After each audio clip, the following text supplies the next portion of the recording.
Hi guys, in this video I will be giving you a few tips on how you can reduce the vibration that's coming right from the engine itself.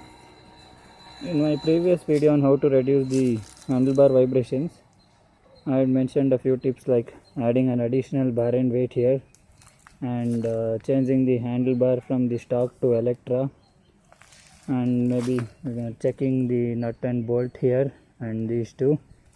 So those were only like symptomatic treatments rather than a comprehensive fix to the issue.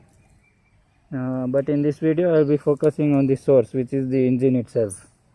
So there are basically two tips which I'll be sharing with you, which have helped me a lot in reducing the vibrations coming from my bike, and I hope it will help you guys as well. The first one is the second running in of the engine. So what do you mean by second running in is, it's very similar to the first mandatory running in which you will do when you have a brand new bike, but the only difference is that you will be doing this at much higher RPMs than what you will be doing your mandatory running in at.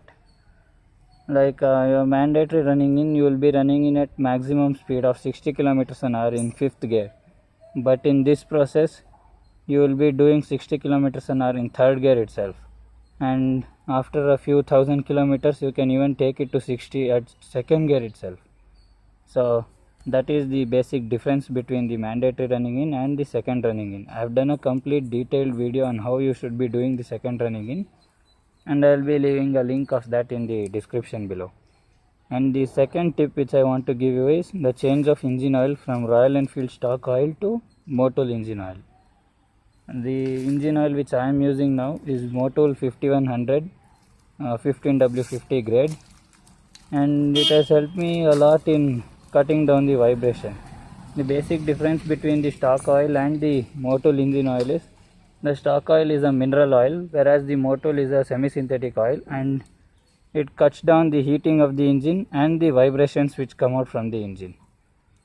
So guys, these are the two basic tips which I wanted to share regarding the vibration issue. And now my bike has done more than 17,000 kilometers. Let the camera focus. It's 17,213 kilometers, and it's a very happy, pleasurable ride experience now.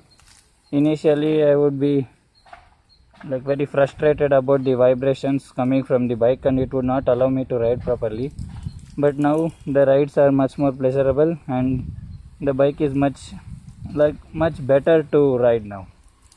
So I hope this helped, and maybe even you can take these tips and get rid of the vibration issue on your bikes.